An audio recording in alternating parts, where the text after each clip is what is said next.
PACE is a therapeutic high school, works with girls ages 12 to 18. We started in 1985 as a small program that was started as an answer to a program that worked for boys but was taking girls, and our founder, Vicki Burke, really felt that the girls were not thriving with the boys, and so she started PACE, $150 in the basement of a church, and eventually what happened was some juvenile court judges started referring girls to the program, and it grew. This society in our state, probably nationwide, has emphasized the male offender, and now we have this new phenomenon, the female offender, and we've not adjusted. PACE and similar programs fill that gap. Girls have been increasing in numbers in the juvenile justice system.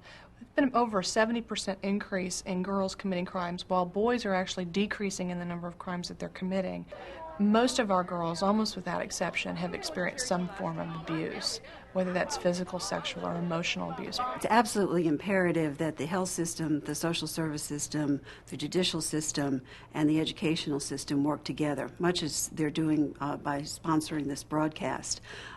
PACE cannot educate a girl who is not healthy, cannot educate a girl whose family stability is in question.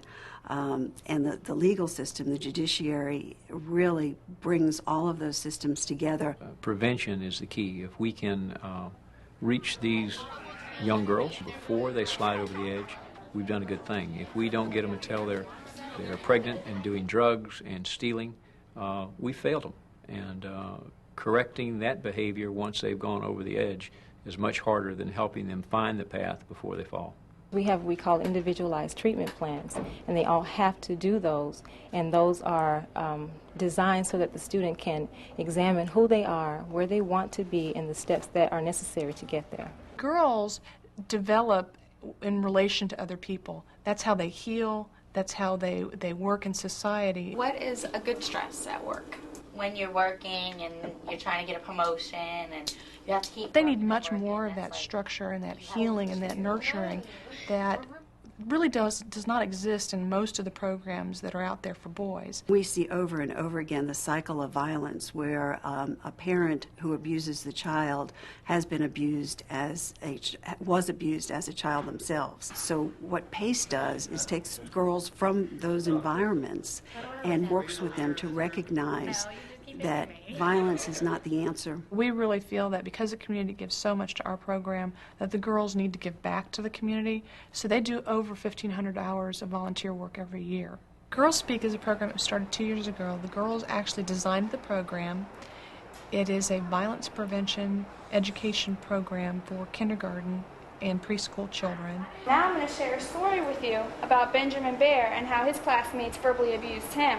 We don't want you to play with us. You're too fat. My name is not fat, so my name is Benjamin, and I don't like it when you call me names. There are no other programs that are coming in teaching about self-esteem, teaching things such as domestic violence. Those are very, anger management, those are very big words to little kids. Every girl receives 3 months to 3 years of transition services. They receive monthly phone calls for up to 3 years after they leave here, and those phone calls determine if they're in crisis, if they need intensive services. If they're pregnant, they receive intensive services. If they drop out, and intensive services means that I will go to their house weekly. I'll call them daily sometimes, weekly, monthly, until they get back on track. Today we're going to go over the We have several different ways that our program is evaluated, and I really feel that it's a critical component to any nonprofit organization that you have strong evaluation, and it shows funders and legislators and other people that PACE really does do what it says it does, that we are successful in preventing juvenile crime.